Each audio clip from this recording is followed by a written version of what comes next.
안녕하세요. 저는 아들 하나와 함께 살고 있는 싱글맘입니다. 제 나이는 곧 50대를 바라보고 있어요. 저는 결혼을 늦게 했습니다. 아이 또한 늦게 가졌기 때문에 아들은 곧 중학생이죠. 아이에게 아빠라는 존재를 뺏어서 정말 미안할 따름이지만 의젓한 제 아들은 오히려 제 마음을 헤아려 주네요. 제 이야기를 시작하겠습니다. 이혼한 남편은 참 염치가 없는 사람이었어요. 저는 이번에 이혼을 하면서 두 번 다시 남자를 못 믿을 것 같다는 생각을 하게 되었어요. 저희 부모님은 우아하고 지적이십니다. 외가도 그렇고 친가도 그렇고 집안 전체가 배우는 것을 좋아해요.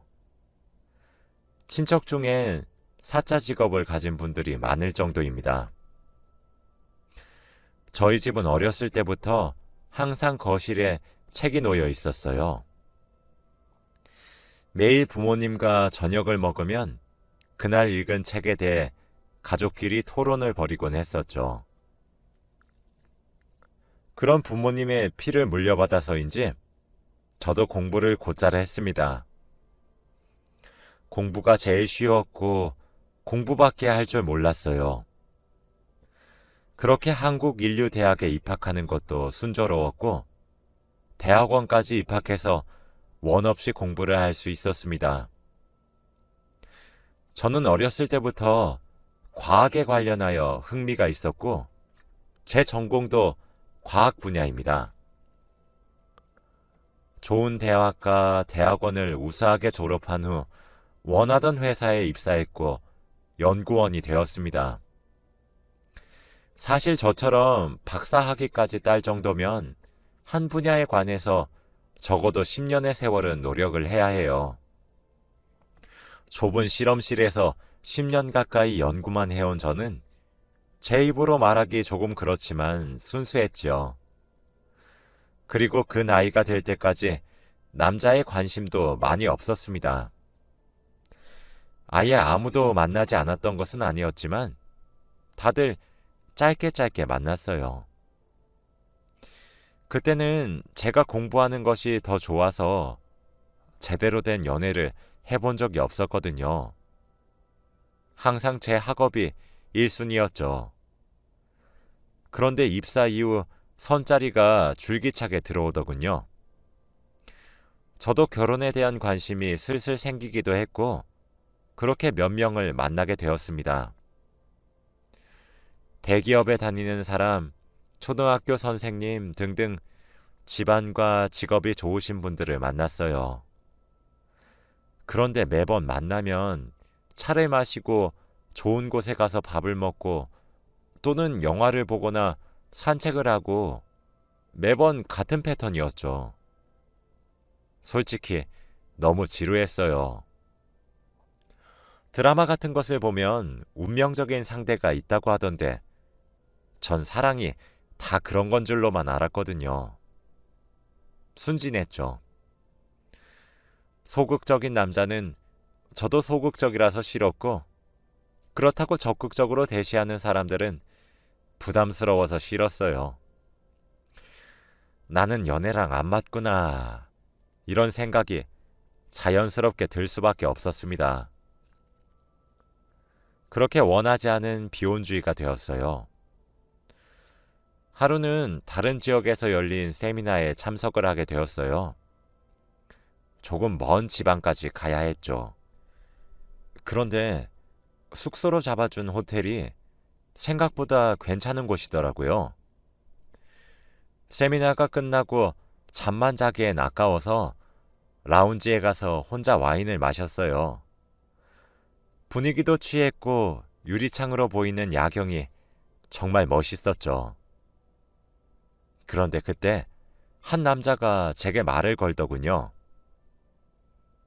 혼자 오셨어요? 라고 말이죠. 그런 경험이 처음이라 화들짝 놀라며 저보고 하시는 말씀인가요? 라고 되물었어요. 네. 라며 호쾌하게 웃는 미남이 한 분 서 계시더라고요. 저는 네, 혼자 왔는데 왜 그러세요? 라고 얼떨떨해하며 물었습니다. 그분은 그럼 같이 앉아서 한잔 해도 될까요? 라며 제 옆자리에 앉더라고요. 솔직히 정말 당황스러웠어요. 그런 경험은 머리털 나고 처음 해보니까요. 그렇게 얼떨결에 하게 된 합석은 제가 생각했던 것보다 로맨틱했고 즐거웠습니다. 이때까지 선을 통해 만났던 남자들과의 대화는 다들 본인 자랑만 하다가 끝나거나 과시하다가 끝나서 정말 지루하고 재미가 없었는데 이 남자는 그들과 다르더라고요. 적절하게 유머러스한 농담도 던졌고 대화의 흐름이 끊어지지 않았어요. 이성과 대화하는 게 이렇게 재밌는 일인 줄 그때 처음 알았죠. 사업가였던 그 남자는 출장차 내려온 지방에서 절 마주치고 이상형이라 말을 걸었다고 합니다. 그리고 그날은 모든 일이 잘 풀려서 기분이 좋았던 날이었고 제 옆에 앉아 있었던 남자 또한 근사했어요. 로망 가득했던 제가 사랑에 빠지기 딱 좋은 조건을 두루 갖춘 상황이었죠. 결국 저는 다음날 침대에서 눈을 뜨고 정신을 차렸어요. 진짜 내가 어제 미쳤었나? 잠시 돌았었나? 하며 살금살금 방을 빠져나가 제 방으로 돌아가려고 했어요. 조심스럽게 움직였는데도 제 인기척이 느껴졌는지 절 향해 사랑의 말을 넌지시 건네더라고요. 그렇게 전 남편과 만나게 되었습니다.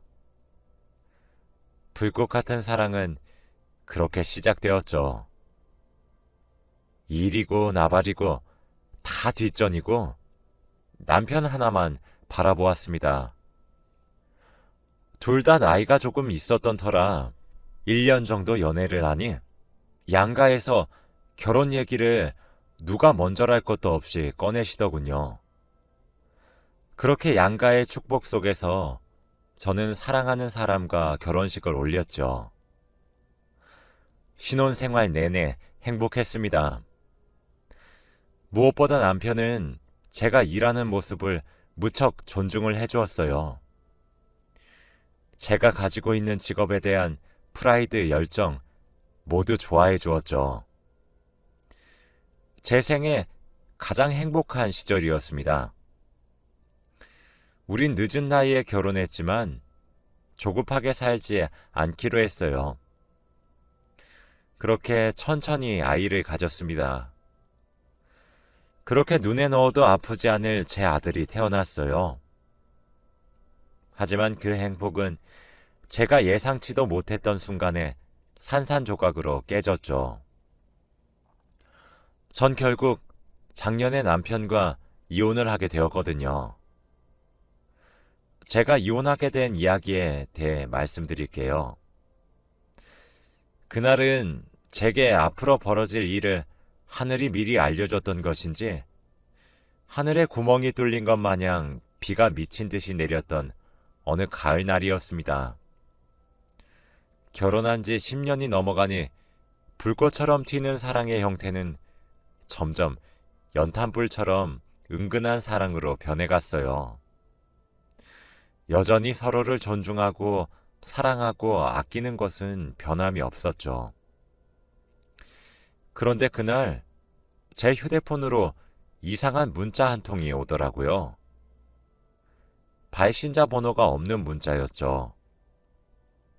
그런데 그 문자에 첨부된 사진엔 어떤 남자의 뒷모습이 찍혀 있었습니다.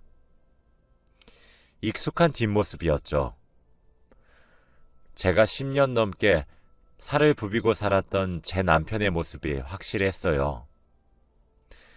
그런데 문제는 사진 속 남편은 제가 아닌 다른 사람의 손을 꼭 잡고 있었어요. 믿기지가 않더라고요. 결혼 생활이 10년이 넘도록 전 남편을 단 한 번도 의심해 본 적이 없습니다. 남편은 정말 완벽한 사람이었거든요. 자기 관리도 철저했고 일도 열심히 했어요. 그렇다고 해서 가정에 소홀했던 것도 아니에요. 늘 아들과 저를 1순위로 두고 매번 시간을 보내려고 정말 노력했거든요. 그래서 처음엔 그 사진을 받고 나서도 믿지 않았어요. 그런데 며칠 뒤 그와 비슷한 사진이 또 제 휴대폰으로 오더군요. 며칠 간격으로 주기적으로 발신자 번호가 적혀져 있지 않은 문자가 오기 시작했죠. 처음엔 남편을 믿었어요. 아닐 거라고 생각했고 고약한 놈이 남편을 괴롭히려고 한다고 생각하려고 했어요. 하지만 남편을 찍은 사진은 남편이 출장이라며 집을 비울 때, 모임에 간다고 집을 나갔을 때 등 남편이 제 곁에서 사라지는 순간마다 제게 그런 문자가 오니 마음속 깊은 곳에선 의심이 조금 생기더군요. 남편에겐 내색하지 않으려고 노력했습니다. 그러던 어느 날 드디어 제게 발신 번호를 숨긴 전화 한 통이 걸려왔어요. 전 그걸 보자마자 제게 사진을 찍어 보낸 주인공일 거라고 확신하고 서둘러 전화를 받았죠. 예상했던 거랑 달리 상대방 목소리는 여자였습니다. 여보세요? 라는 제 말에 제가 보낸 사진들 다 보셨나요? 라고 대꾸하더군요. 당신 대체 누구야? 누군데 남의 남편 뒤를 쫓아다니고 이상한 사진을 찍어서 이간질이냐고! 라는 제 큰 소리에도 당신 진짜 아무것도 모르고 있군요. 라며 침착하게 대응하더군요. 그 여자는 이번 주 토요일 지하철역 근처에 있는 카페로 오후 2시까지 나오세요. 그때 모든 것을 다 말해줄게요. 라며 자기 할 말만 하고 전화를 뚝 끊더군요. 이쯤 되니 제 촉이 이건 보통 일이 아니라고 말하는 것 같았어요. 오매불망 토요일만 기다렸습니다. 약속한 날이 다가왔어요. 저는 그래도 나름 차려입고 약속 장소로 향했습니다. 카페에 도착하니 딱 봐도 수상한 기운이 모락모락 나는 어떤 여자 한 명이 앉아서 제게 손을 흔들더군요. 저는 비장한 표정으로 그 여자 앞에 섰어요. 그랬더니 그 여잔 제가 먼저 와서 일단 음료는 제 맘대로 시켰어요. 앉으세요. 라며 침착해 보였어요. 저는 용건만 말하세요. 왜 이러는 거죠? 라고 톡 쏘아 붙였습니다.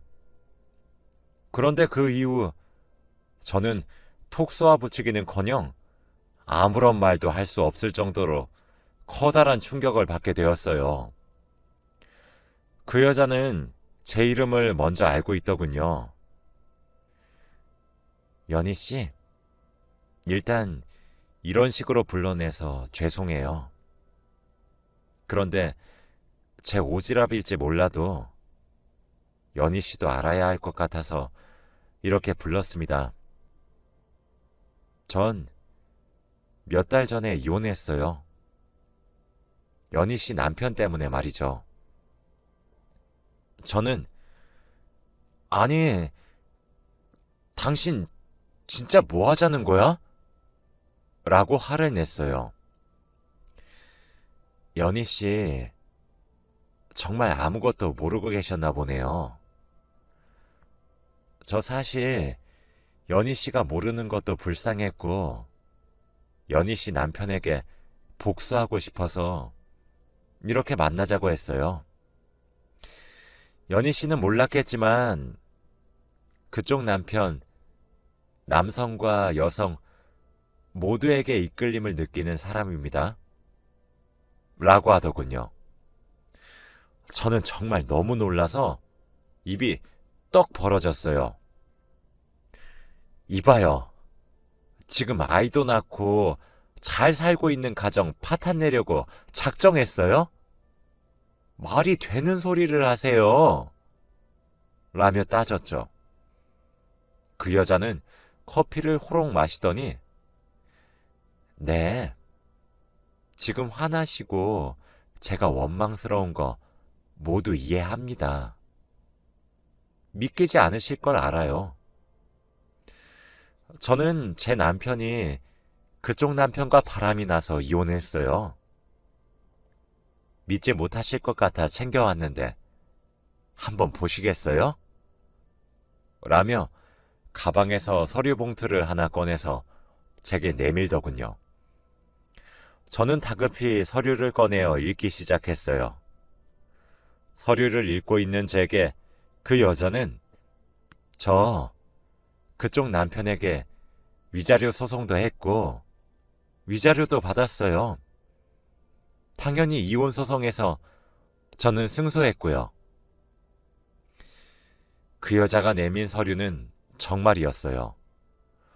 그 여자가 법정에서 사용한 증거 사진들, 통화 내역, 문자 내역 등등 그 서류에 나와 있는 사람은 분명 제 남편이었죠. 순간 욱하고 헛구역질이 올라왔어요. 전 체면을 차릴 것도 없이 화장실로 달려가 빈속을 개원했지요. 눈물이 줄줄 흐르더군요. 그 여자는 화장실까지 따라와 제 등을 토닥토닥 쳐주며 제 속이 진정되길 묵묵히 기다려 주었습니다. 전 부축을 받으며 다시 자리로 돌아왔고 자세히 이야기해달라고 했어요. 그 여자는 자기 남편이 언젠가부터 수상했다고 하며 이야기를 시작했죠. 그래서 바람을 피고 있다고 확신했는데 아무리 뒤져도 여자를 만나는 흔적이 없었다고 합니다. 결국 직접 미행을 하게 되었는데 제 남편과 손을 잡고 우스한 골목길로 들어갔다고 하더군요. 처음엔 두 눈을 의심했지만 바람난 상대가 여자가 아니라 남자라고 하니 모든 것이 딱딱 들어맞았다고 해요. 저희 남편은 사업가다 보니 위자료로 몇천 나온 걸로는 타격조차 받지 않는 듯한 모습에 분했고 그렇게 절 찾아왔다고 하더군요. 전화번호는 저희 집 앞에 놓여진 택배 상자에서 보고 몰래 적어와서 전화를 걸었던 것이라고 미안하다고 하더군요. 그리고 저보고 빨리 상황 파악을 하고 이혼 준비할 때 증거 사진이 필요하면 도와주겠다고 하고 자리를 뜨더군요.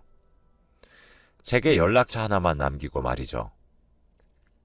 정말 뭐가 지나간 건지 모르겠고 머릿속이 너무 혼란스러웠어요. 일단 집으로 돌아와 침대에 누워 있었습니다. 아무것도 모르는 아들은 아프냐며 곁을 맴돌더군요. 시간이 지나자 남편이 집으로 돌아왔어요. 기운 없어 보이는 제 모습에 남편은 여느 때와 다름없이 다정하게 제게 다가와 걱정을 하더군요. 역겨웠습니다. 그날 밤 남편이 잠에 들기 기다렸어요. 전 사실 남편의 휴대폰을 한 번도 본 적이 없습니다. 의심한 적이 없었으니 당연한 이야기겠지만요. 남편의 휴대폰은 그야말로 판도라의 상자였어요. 사진첩에 들어가니 정말 차마 입에 담기 힘든 사진들과 동영상에 그 여자의 말이 맞더군요. 남편은 남성에게도 끌림을 느끼는 사람이었어요.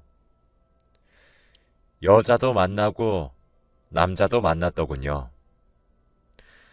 남편의 메신저 내용 또한 추잡스럽기 그지없었습니다. 어떻게 저렇게 점잖은 얼굴로 이런 막장 같은 짓거리를 하고 있는지 최근에 만나고 있는 여자와 남자를 헤아려 보니 무려 8명이더군요.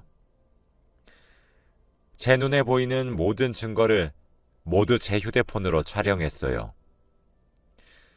그러고 생각해보니 휴대폰도 이 지경인데 블랙박스도 한번 봐야겠더라고요. 남편은 본인 명의의 자동차가 3대가 있어요. 그 새벽에 지하주차장을 헤매며 3대의 자동차 블랙박스를 모두 확인했습니다. 2주 정도의 기록만 있었지만 3대의 자동차에서 골고루 증거물들이 나오더군요. 여자 남자 가릴 걸 없이 말이죠. 그날 제 마음이 얼마나 찢어졌는지 모릅니다. 배신감은 이루 말할 수 없었고 정말 죽여버리고 싶더군요. 차라리 여자 한 명과 바람을 폈던 거길 바랬어요. 그럼 용서할 수 있을 것 같았거든요. 제가 조금만 더 관심 있거나 의심을 했다면 언제든지 알 수 있을 정도로 숨기지도 않고 있더군요. 그동안 몰랐던 제가 오히려 한심했습니다. 저는 블랙박스 안의 영상들 모두 제 메일로 보냈어요. 그리고 집으로 조용히 올라와 자고 있는 아들을 깨웠습니다. 아들은 칭얼거렸지만 곧 일어났어요. 저는 옷을 챙겨 입히며 조용히 하라고 말을 한 뒤 바로 간단히 짐을 꾸려 친정으로 갔어요. 새벽에 초인종을 누르는 제 모습에 부모님은 놀라며 나오셨어요. 부모님이 나이가 많으셔서 진실을 말하는 것이 참 고민이 되었습니다. 혹 충격을 받으셔서 쓰러지시게 될까 싶었거든요. 고민 끝에 아들 먼저 방에 들여보내 재운 뒤 부모님께 충격받지 마시라고 하고 제게 일어났던 일들을 말했습니다. 어머니는 충격에 아무 말도 못하셨고 아버진 노발대발 화가 나셨어요. 그렇게 짧은 이틀의 시간 동안 전 그동안 몰랐던 불편한 진실을 알게 되었고 곧바로 변호사를 선임했습니다. 남편에게 빗발치듯 연락이 쏟아졌지만 일체 받지 않았고 변호사 통해서 이야기하자고만 했어요. 정말 기가 차고 어이가 없었던 것은 만나고 있었던 8명의 여자와 남자들 전부 유부남 또는 유부녀였단 사실이었고 그들 모두가 불륜을 저지르고 있다는 사실을 인지한 채 짐승처럼 놀았단 사실이었습니다. 상간자 소송까지 가세했어요. 그러고 제게 먼저 연락해줬던 여자분께 전화를 걸었습니다. 저 김현희입니다. 덕분에 이혼 소송합니다. 알려줘서 고마워요. 라고 했더니 미안해요. 라고 하며 전화를 끊더군요. 솔직히 제가 이혼 소송을 하고 앉아 있으니 그 여자분의 심정이 100번 1000번 이해가 되었습니다. 남편과 불륜을 저지른 사람들 모두가 가정을 가진 유부남과 유부녀였다고 했잖아요. 저도 알려주고 싶더군요. 복수하는 거냐고 뭐라고 해도 솔직히 할 말 없는 게 어느 정도 복수는 맞으니까요. 8명의 상간자 소송을 진행하면서 그들의 가정에 핵폭탄을 하나씩 두었습니다. 그래도 이성이었던 사이에서는 일반적인 불륜이었지만 동성이었던 사이에선 저처럼 풍비박산이 났겠죠. 그렇게 전 어마어마한 위자료와 합의금을 받았고 양육권과 함께 이혼 소송에 승소했습니다. 아직 아이에게 완벽한 진실을 알려주진 못했어요. 차마 너희 아빠가 알고 보니 이 여자, 저 남자 다 건들고 다녔던 못된 놈이었다고 말 못하겠더군요. 하지만 은연중에 남편의 잘못으로 저희가 떨어져서 산다는 것을 알고 있는 눈치인지 잘 받아들이는 듯 했습니다. 아이에게 아빠의 자리를 빼앗은 건 정말 미안하지만 그런 아빠라면 차라리 없는 게 좋을 것 같기도 해요. 남편은 그 이후로 가끔씩 제게 연락을 해오고 있습니다. 아무래도 저희 사이에 아이가 있다 보니 참 이혼이란 게 깔끔하게 끝나지는 않네요. 저는 아마 2번 다시 남자를 믿지 못할 것 같아요.